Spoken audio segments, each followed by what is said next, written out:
Hello, and welcome to Subfloor Stories, where we have conversations around faith and culture. I'm your host, Angie Ring. One of my goals for this podcast is to be able to put out into the world stories that somebody might find helpful to listen to. And this next story has the potential to be just that. Denise shares honestly and vulnerably about what it was like for her and her family when her teenage child came out to her as trans.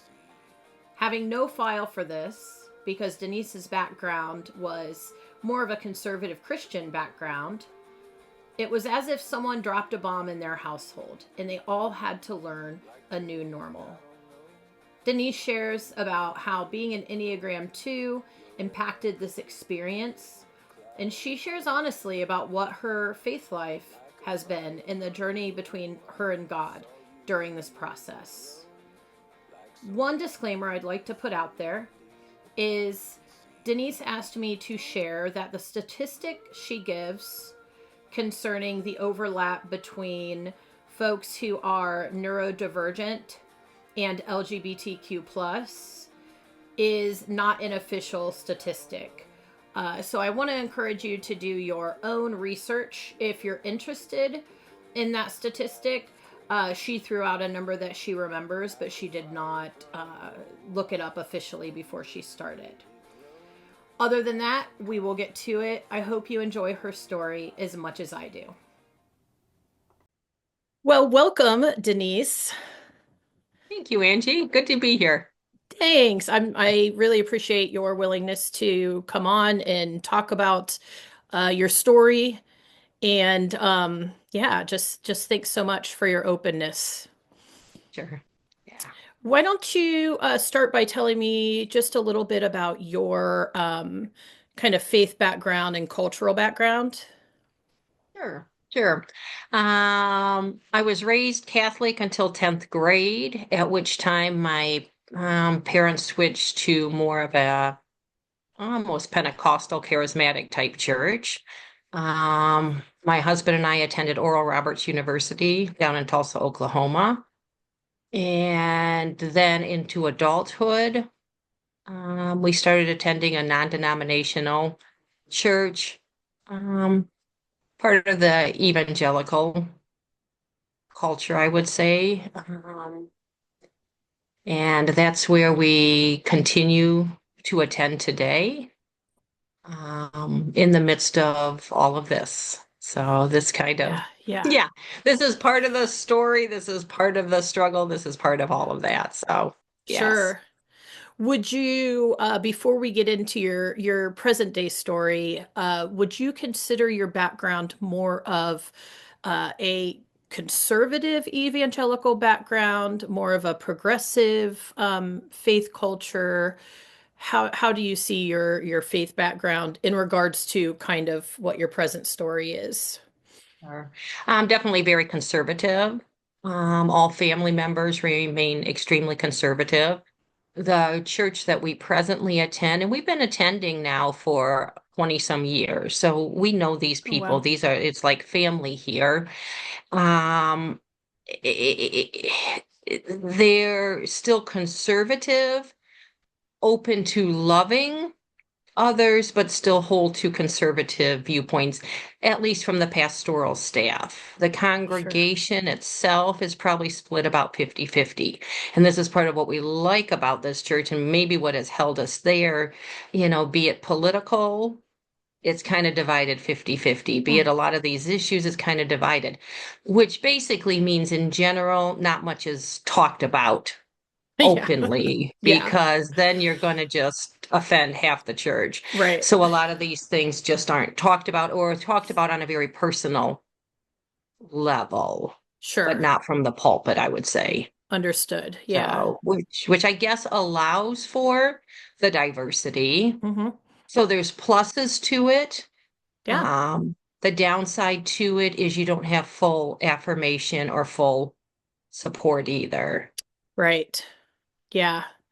Well, why don't So, we move up to um just kind of what happened a couple years ago, and if you don't mind sharing that, and then just kind of what the experience was in your household, Sure. aftermath, like how you were feeling, how your husband was feeling, all of those things. Sure, sure. And, as I get into this, obviously this has been quite a journey and continues to be a journey. And Hmm. so even as we get to where we're at today, it is in flux. It is Yeah. in constant change and movement. And that's kind of how we've managed to survive. Yeah. We've made it work. We are very different people now than we were 2.5 years ago when all this started. And that's because of my child. And I Yeah. say that in a positive way, but the growth has been extremely painful. So Mm-hmm. about 2.5 years ago, I would say, our daughter Hannah, she came out, and initially it was almost the questioning of, I think I might be a lesbian. I think I kind of have feelings towards this girl. And almost kind of, and the conversation her and I then had was, it sounds to, as I ask questions, it sounds to me like you're just really wanting a deep friendship with this girl, which you haven't had a lot. I will say she is on the high functioning autism on the spectrum, very high functioning, but that plays a part in the story in that social relationships have been very scarce. Yeah, sure. So as she's coming out and saying this, and this has happened throughout her life. I always go back to the autism. Everything gets blamed on the autism piece. So I'm saying I think it plays a part, but initially it was very much, I think you just want a deep friendship. You haven't had that. You don't really understand what a deep friendship looks like. This is what you're looking for is just a girlfriend like girls have growing up, not in a Hmm. sexual way or anything. Yeah. And Well, just for clarification, they were how old at this time? I would say 14. Okay. They're 17 now. So I would say we've been walking this journey about 2.5 years, perhaps. Okay. And at this time, the catch was they were attending a very, very, very conservative Pentecostal, tiny little Christian school, which Oh. obviously this could have none of it. So this was coming near the end of that school year. We were looking to change schools anyways, but this didn't really define where we ended up. And we were just talking about this the other day because we ended up at a Catholic school, which is still pretty much anti-LGBTQ. Mhm. And so it wasn't a big enough part of their life at this point Yeah. that helped to define that. It wasn't part of the story that much. It was just kind of emerging. And I think I was hoping to help clarify some things in her life to help her understand. But by that point, too, the internet, most of her answers were coming from the internet at that space. Hmm. And I felt like as a mom, I had lost, whereas 20, 30 years ago, my influence or my voice in that might have sounded more like truth. Yeah. That I think you're saying you want a deep group friendship, you're craving that. That's a normal human craving. Even as I say all this, what I'm feeling is, you hear even where we're at today, this challenge of the acceptance, the challenge of this being part of the experience. So, and I don't mean any disrespect for anyone who's at a different space in this journey. I don't mean that. This was our true journey at the time and trying to explain to her how this is what I think you're saying. But then again, the challenge of the internet and all of the voices coming from everywhere Hmm. else defining and really almost what it felt like was redefining her history for her because she would start saying things like, well, I've always been this way. I never this or I never that. And in reality, we never saw any indications of that. So it almost felt like it was redefining her history. Hmm. And that was very hard as parents for us to hear. So it started with the liking perhaps a girl. And then sometime maybe over that next. I think she started the new school. She connected with a group. There was a small group and band of kiddos who'd identified as in the LGBTQ and some as trans. And then somewhere around that time, she came out and she told my husband and I that she was trans. And in all of my research and learning I've done since then, we handled it horribly. Mm. Probably like the worst you could handle it. We're like, no, you are not. And we took it as a personal affront and we took it as this, Mm. we need to convince you. You are believing lies. You are believing all this. We are going to convince you as to why this is not the case. And I would say for several months, it was really rough, Mm. very rough around here because she would keep saying, you don't respect me. You don't, you're not listening to me. And we're on the other side saying, you're not listening to us. Yes. And the thing that was crazy was the biggest insult to them was calling her by Hannah. That was her given name. And every time we called her Hannah, it was as though she would almost physically cringe. Like there was this assault upon her. There was such disrespect on our part to not honor anything about what she was saying. And in the midst of all of this, thank goodness, I mean, we all loved each other still. There was battles going on, but we loved each other. But I think they recommended, could you listen to some podcasts? Because I've listened to some podcasts on this, and I will listen to some podcasts if you have them. And so we made this agreement. And we didn't really listen to many podcasts, and they did. And they brought us a podcast, and it was by a trans person who identified as trans who was Christian. And this individual story, we were able to hear the story clearer from somebody else's mouth than Mm. from our own child's mouth. And the couple things that stand out, I don't remember the whole podcast, but I remember two things. Number one is they said that, just because they're trans, some days they prefer things that are more feminine and some days they prefer things that are more masculine. And it's kind of this shifting whatever. And they like people to respect that about them and not expect them to be in a certain box based on this. The biggest thing that this person said was that the question came up, what can parents do to support a person who comes out as trans? And this person said, you could together and come to an agreement on a more neutral, gender neutral name. And what Hannah at the time we were calling her, they wanted to be called Micah. And Bob and I could not do that. And they wanted to be called he and him. And we could not or would not. People would say maybe you wouldn't, but that was not anywhere in our realm of ability to do this at this point. And when the podcaster said that, all of a sudden, we're like, we could do that, a gender neutral name. We're okay with that.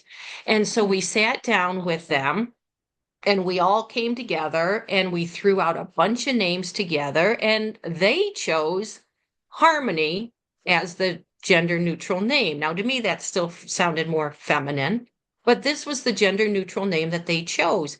And Bob and I were okay. We could do Harmony. It was almost like a compromise between the two. And when we did that, the angst, this disrespect, this feeling of you are not willing to hear me almost vanished. It was like that big of a deal, this name. Um, Mm. and so that I would say earlier on was one of the biggest concessions we made that was a nice compromise that we all could agree on. Now, I'll say right here as we're talking about the name, throughout all of this, we have never felt like our child has been trying to be disrespectful or cruel or anything. They are trying to, we knew this, right? But they are trying to honor their existence and be true to who they see themselves at. And I only say that because early on, when they chose the name Micah, we were at the dinner table and they threw out, they said, "What would have you named me if I were a boy?" And we're like, "I don't know. We knew you were a girl, whatever, right from before." And we said, but I said, I made the comment, I've always liked the boy named Micah. Well, from that, that's how they chose Micah. And I say this because what they wanted all along was Mm. us to be part of the journey. They wanted us, even throughout all of this look in their eye of, please, please be with me in this. Please, I am not trying to be against you. I want you with me. And yet I am not willing to compromise this to not be true to who I believe that I am. And so that's kind of this early on push and pull. So I would say the arguing a bit of subsided when we made this concession. Now Oh. it came easier for me to call them Harmony. My husband still forgot lots of times and would say Hannah, and they would say, "Dad, Harmony," and he would correct it. The pronouns to this day remain much harder. I Hmm. can do they, them. We have not done he, him as far as in our personal family space. And in fact, my husband still often refers to Harmony as she. And for whatever reason, they do not balk at that and they have no issues with that. So Wow. something in them has allowed for that. And I think that is seeing, and we've had conversations where I mean, Dad just still sees them as his his little girl. It's there's the hardest part throughout all of this, and in every stage, and even in this stage today, is the ongoing grief, the feeling of loss Hmm. as to the person, the child I had. And early on, they said to me, and I guess this is part of the LGBT culture, is Mom, we basically put to death, that is our dead name or our whatever name. I'm probably not Hmm. even using the right terminology. And I had a conversation with them, I would say a year ago, maybe not even. And I said, "Do you remember when you told me you put to that name is dead? Hannah is dead." And I said, and the reason I say this is because now they go by Micah everywhere except for here at the house. So even at church, the pastor has asked what they would like to be called, and said Micah. At work, they are only known as Micah. And they tell me that they are now going stealth, which basically means they present as male everywhere in order, they say, because it feels safer that way, and because people, when they know you are trans, both boys and girls, or men and women, treat you very differently. So they go Oh. stealth. So they Right. go with Micah everywhere out there. But what I said to them is, I said, because of that, and I said, I am not telling you this to make you feel guilty, but I said, the truth is, I have lost Hannah. Nobody out there now knows Hannah. And Hannah was a very courageous child. Hannah, I had shared with you, Angie, that the last year she came out with some severe sexual abuse and trauma that she experienced. And I Hmm. said, Hannah was so courageous. And Hannah's the one, you know what I mean? Hannah did this and Hannah did that and Hannah did this. And I'm a bit sad that the world does not know Hannah. The world only knows Micah. Sure. Now, they said at that time, Mom, I think I was a little dramatic. I am still in here. I am still the same person. And the truth is, they are still the same person. And yet, when I'm walking through stores, and I would think any other mom whose child has come out as trans might experience this, when I'm walking through stores and I see adorable, like clothes that I would love to buy for Yeah. my daughter, and I can't, I grieve. When I'm in a card shop and there's cards or something about my daughter this or my daughter that, Mm, I yeah. grieve. We do a mother-daughter thing with all my relatives. I grieve at these losses and they feel very real. I do, Sure. I mean, I have Micah, but something shifted. It's not still the little girl that I grew up with or that I, pictured and stuff. Yeah. So there's a lot of death and a lot of letting go and a lot of that I would say makes the journey sad in that Yeah. aspect. Let's stop there just for a minute. Thank you for I love that you're owning your story in ways that I could see people listening to this maybe being irritated that you're uh too affirming of your child, and I could see people listening to this saying that you're not affirming enough of your child. But what I hear from you is that like this is just your real life story of your child coming out to you and how you and your husband felt at the time, the mistakes that you made, which I know that you feel a lot of guilt about a lot of those things, but just the beauty in the fact that you even listened to a podcast that they gave you to listen to. I just want to take a second to applaud in that you not only listened, coming from a conservative evangelical background in which this was not on your radar. Like, you don't Right. have friends in the LGBTQ community. You don't like it was just wrong. Stop. Yes. There was no, and so you not only listened, but you actually sat down with your child and came up with a plan to honor them in the way that Yeah. you and your husband could at the time. And I just Denise, there's so much beauty and love and kindness in that I mean I'm tearing up even like recounting that part of your story. So I just want to name that. Mhm. Kudos to you and Bob. Like kudos to you for Thank loving you. your kiddo in that way. And yeah, no, it's not polished and perfect. And but you know what? Yeah. Your child still lives in your home and Thank they know that they're safe and they know that they have your respect and that you value them because even though you're not giving them maybe everything, like you're not at Micah, you're not at he, you. him, you're still saying, I love you enough that I'm Right. going to meet you, right? I'm going to meet Right. you. So I just want to name that, like Yes. as you're Thank you. sharing, there's just so much Yeah. beauty in that.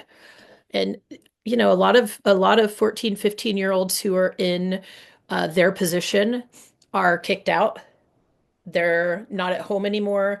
They end up on the streets and even worse, committing suicide. Yes. So I Yes. just want to take a second to honor you and Bob in loving them and valuing them enough to say, this is chaos and I don't know what to do, but I'm gonna meet you. I'm gonna come and meet you Yeah. halfway. Yeah. So that was kind of the initial, I'm assuming, initial and then up to a year. I know some of these feelings you still have. Are you able to kind of you talked through the name and the pronouns where you've kind of came Hmm. from the beginning. What other things are there movement on in 2.5 years that maybe at the beginning you thought, there's no way I could do that. There's no way we could be Yes. in this place. Yes. Movement on. Yeah, yeah. I would think there's a couple ways I want to go with this. One is actually in my personal faith, so I'll do that next. I think the other thing that was very challenging in the beginning for both my husband and and we kind of handled it differently. And, I don't know, I don't know how much you talk about the Enneagram on your podcast here, but it plays a part in how we respond to these things. And so Sure.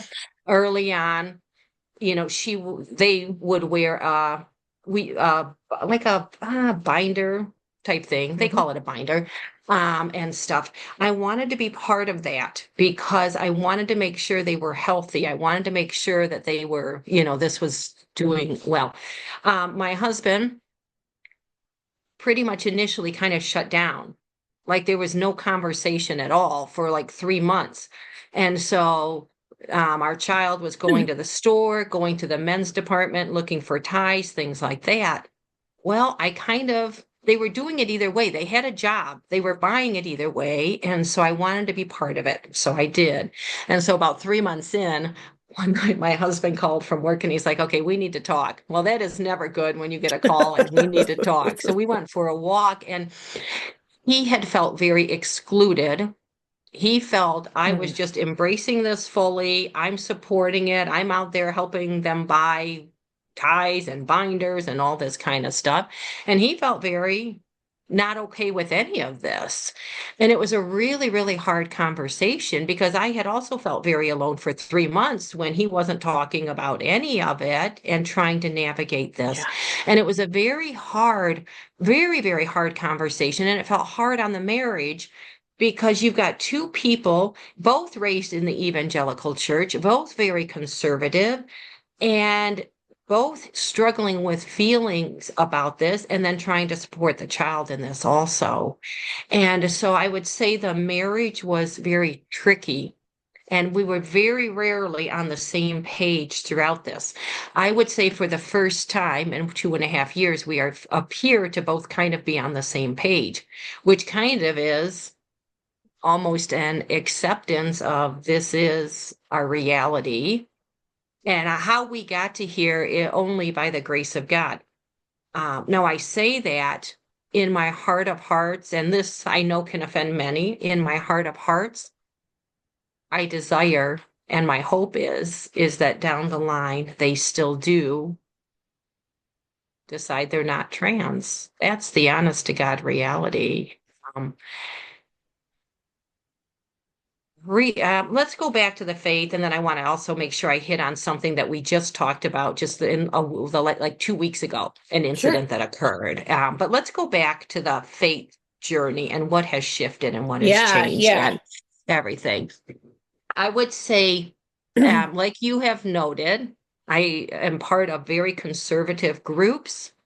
My family is very conservative. So when all of this started, not only was I struggling with my own viewpoints on this, the faith comes into it. And where do I stand from a faith standpoint? Mhm. And honestly, before all of this, I honestly didn't care. And I don't mean that to be callous. It was not, LGBTQ was not an issue that I really had strong feelings anyway about. If somebody said somebody was LGBTQ, I was okay with that.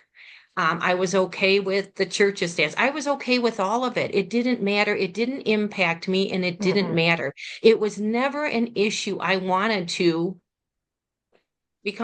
honestly, to become part of until it Mhm. hit my doorstep and became my story now. What I found in the very beginning was to share my struggle was very difficult. I could share with family, I could share with church people, as long as my take was my child is wrong, my child is Mhm. sinning, and everybody could grieve with me, and everyone could be sad for me, and everyone could pray for my child. That scenario was okay to share. What was not okay to share was, you know what? I'm really questioning my beliefs on this. And honestly, I might be okay with this. And this might be part of how God has designed Mhm. them. And that was not an okay scenario to share with anybody. And yet, that was the truth of this journey that I have taken and I continue to take. And in all fairness, like I mentioned earlier, she is part of the high functioning, the autistic community or the neurodivergent community. And statistics alone will show people in the neurodivergent community, 60 to 70% identify as LGBTQ. 10%, I just read the statistic, I didn't know 10% of the that. males in um in the autism community or LGBT autism neurodivergent community identify as asexual. We have a 21-year-old who identifies as asexual. He also is on the high functioning. Now, here's the catch. Now, I am a number 2 on the Enneagram. So, in Mhm. fairness, people's impression matters greatly. So, this has been like death to me. But for our Mhm. older son to be asexual, so asexual would be I have no desire for boys or girls. I just Mhm. don't have sexual desires. That's not an issue. Who cares? You go about life, you live life. It's not out there. Yeah, And then my nobody other can see child, that. Nobody knows correct. that's what's So happening it because, doesn't yeah. hit my issues, my own personal hangups, my own personal things.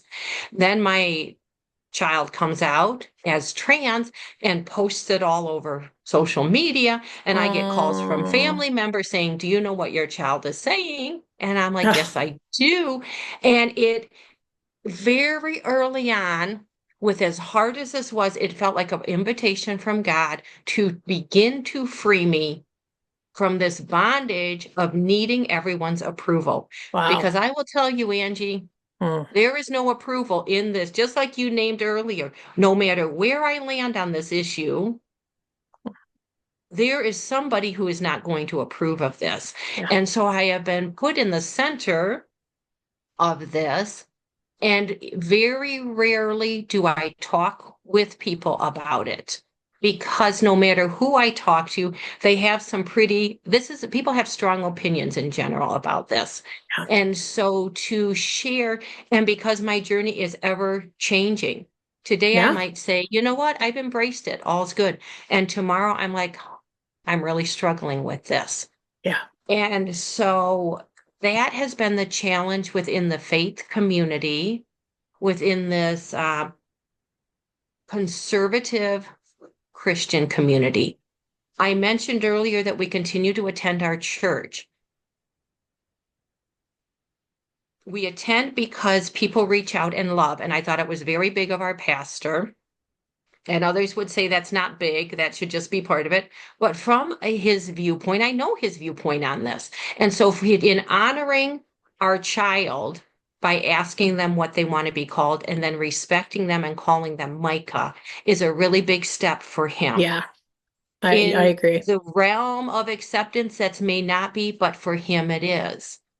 And I feel like while we were there, and this is not why we're staying, we have tried other churches because we have told Harmony, you can go to any church you want. Mhm. You do not have to remain here. But it makes a difference when somebody knows somebody who's trans, all of a sudden their viewpoints begin to change. And it's no Mm. longer just an issue, and it's no longer them people, and Mhm. all of a sudden, it becomes a personal story, and maybe people's ideas can shift a little bit, and Wow. they can honor somebody else's journey, and they can begin to understand somebody else's journey and honor it a little more. Yeah. Um, Wow. I just want to point out really fast because it's glaring with what you just said. Uh, Again, the realness of your story because you are in this middle ground. So, you said a few minutes ago that, like, in all sincerity, if you could choose, you'd rather your child go back to, being cisgendered and non-trans and heterosexual, I'm assuming. right. Um, but then you just said, uh, it is a huge deal, by the way. I just want to name that your pastor is using your child's preferred name. That is amazing for a conservative, non-affirming pastor to Mhm. do. It really is. Yes. But you just said one-on-one interaction is what changes people's hearts. And so you also live with this desire for people to understand more about the LGBTQ community. And so even as you're sharing your story, like we can kind of hear the back and forth. Does that make sense? Between, yeah, I Yes, wish it wasn't yes. I so, know. but it's like if I do have to be here, if this is my reality and I have to live in this place, I could hear the advocate in you. Even though I know you're not like blowing trumpets, like, like calling a lot of attention to the cause right now, your advocacy is still coming through, right? Because Right. one-on-one interaction does make a difference. That's when people Yeah. start saying, "Oh, this isn't just like a community that is, doesn't impact me. Now I have one in my church. Now I have someone who identifies as this, like that sits beside me or that I preach to Yes. every week." Carry Yes. on. I Yes. just I wanted Yeah. to name that and honestly honor your pastor in Mm. at least taking steps. Yes. Yeah. And the good part in all of that is when I meet with the pastor or I go over to their house to visit, or, as we do, our story can become, they can start to hear our story and they can Yes. start to see. We all have our ideas of things, and until somebody challenges them, we hold on to those Hmm. ideas. So And true. so our presence, our presence in the lives, this isn't what I wanted, but our presence in the lives of family members, in the life, if allowed. And this is what I think Jesus did. Jesus presented something. If people had eyes to see, they saw and they changed. If they Mm, didn't, they walked away unchanged or angry or whatever. yeah. So we present, and those that have eyes to see, their viewpoints will shift and they will change and they will Wow. become more loving and they will That's really become more powerful. kind. Yeah. Yeah. Yeah. I have to address because we've just come through and thank goodness we're through, but it's the whole political Mm. situation and Oh, living did in we just this come through space. something politically? I must have missed it. Good. Fill me in. Can I say this has been extremely challenging? Our child has felt great fear, has felt Mm, great oppression, has felt very mm. almost, and the ads throughout the political journey targeting LGBTQ, the rhetoric, it felt like a Yes. Yes. personal attack on their Sure. personhood. And I'm sorry, shame on America. Shame Mm. on America. Yeah, I I agree. just don't understand you to target any population of people. We did it with many marginalized. Oh, We yeah. did it with the immigrants. We did it with the LGBTQ. Shame on us Hmm. because that is not how Jesus acts. He Mm. does not Preach. shame people. And it had made the living in this space with this child has made the whole political thing much more closer to home and much more heart-wrenching Mm. to watch. And the fear for what the future might bring, the Yeah. fear for the rights taken away, and things like that. And this is where now I'll offend half of your listeners, Yeah, go but ahead. here is where I am struggling, and my faith has taken, I would say, a bit of a hit, and where I am deconstructing things is that as a church, we can stand behind and we can push for, and at least not call out hatred towards people groups.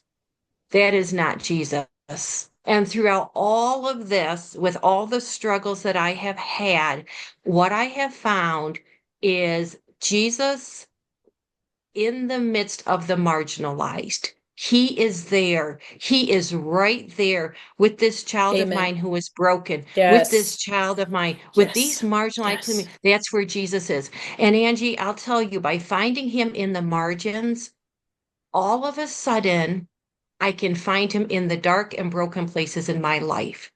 Oh, because all of a sudden I don't have to be all fixed up and I don't have to present in a certain way to be loved by God. All of a sudden, if he's with all those wow. marginalized, then he's with me and I can be broken and it can be okay. And so there has been such beauty in finding him there. And I have found him more there throughout this last year than I have found him in the church as a whole. Wow. Like I said, our individual church has done as well as they can do.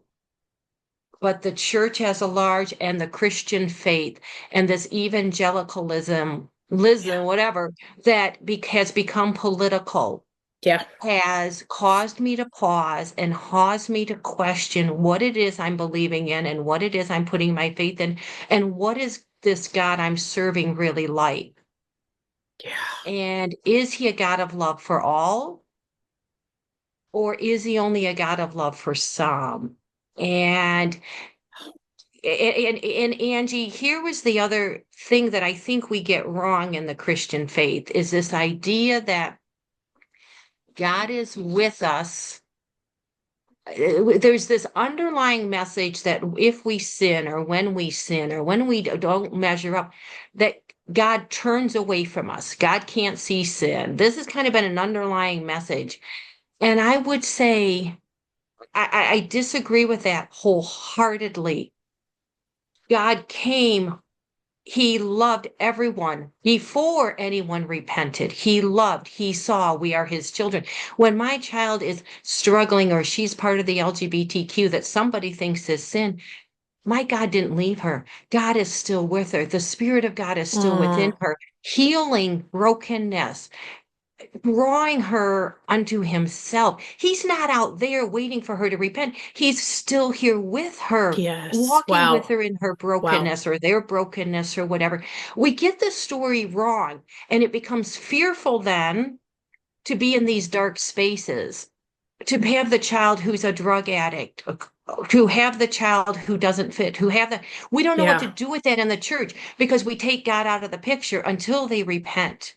Instead of finding God in the midst of that, healing their brokenness and sharing with them, God hasn't left you.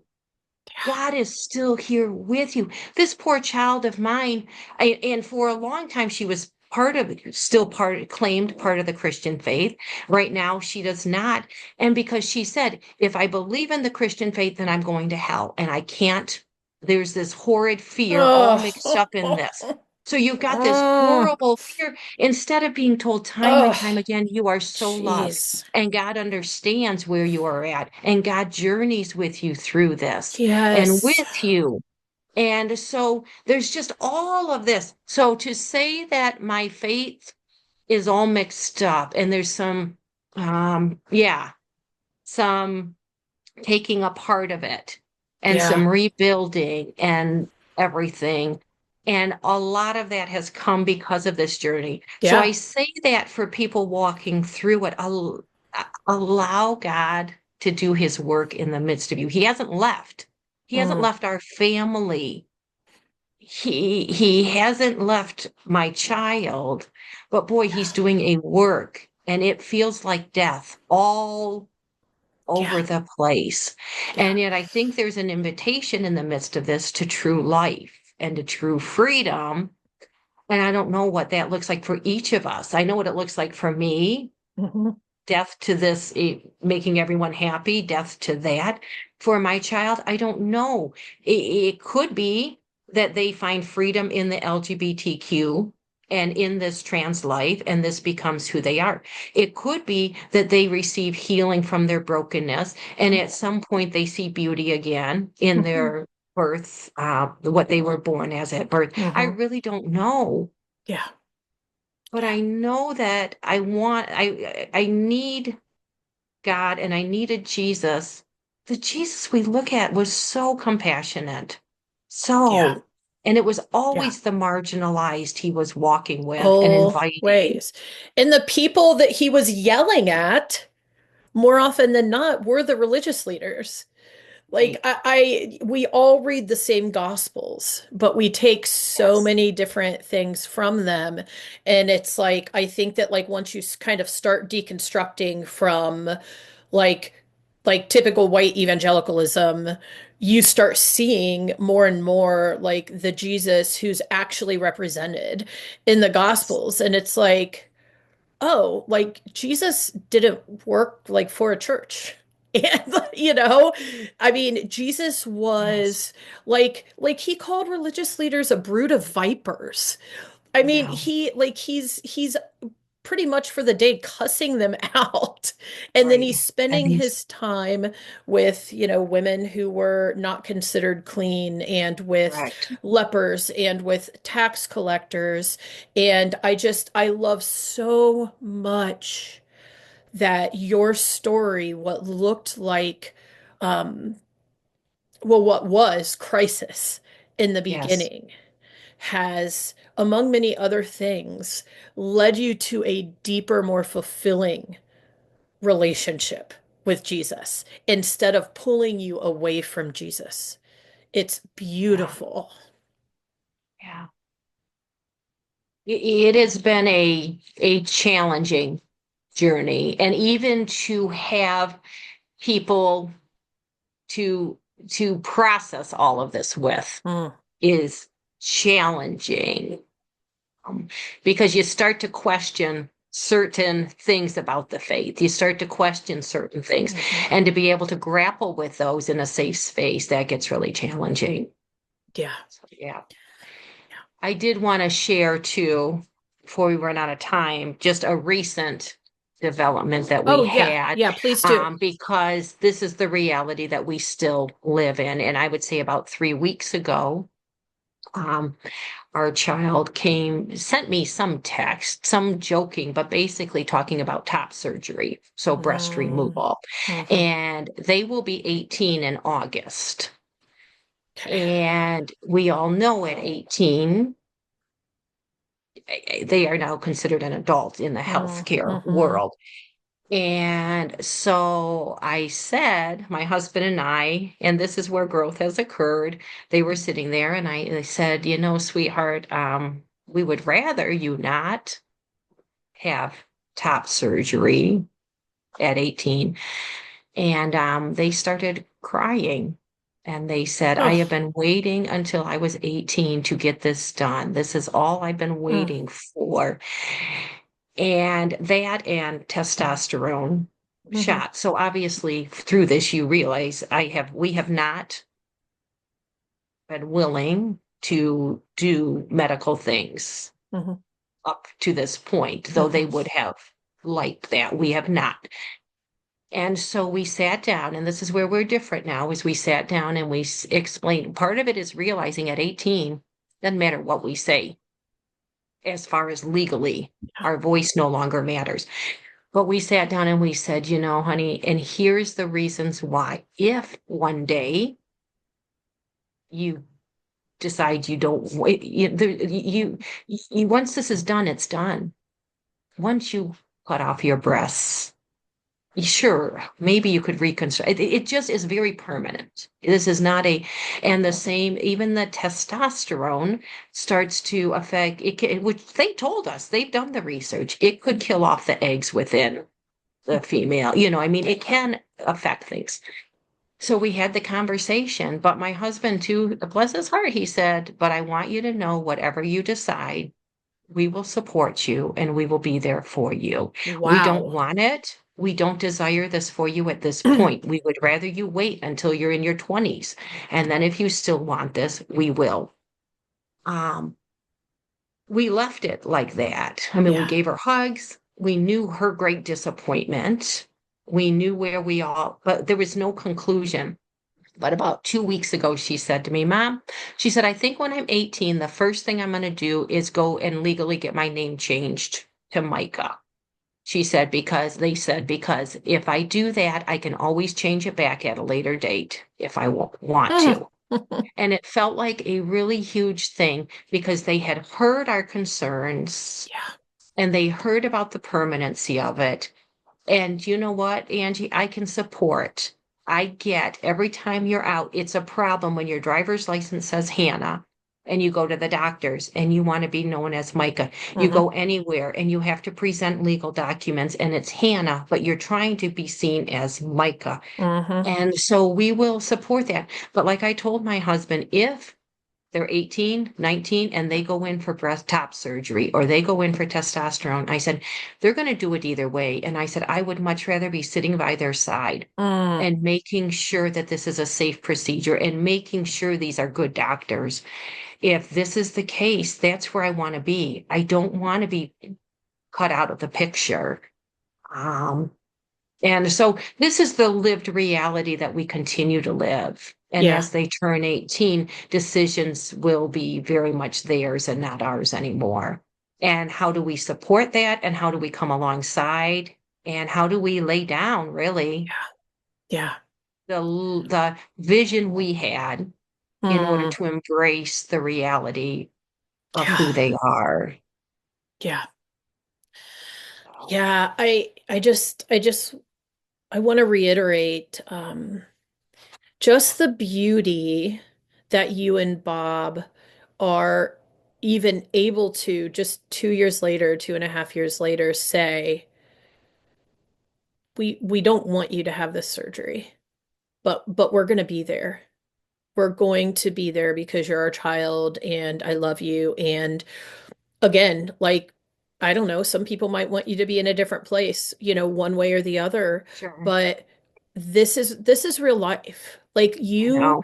your story, and I know that you're learning this, is like, thousands and thousands and thousands of families are dealing with these same things. And I just think that you and Bob are navigating um in such a gracious way, such an honoring way.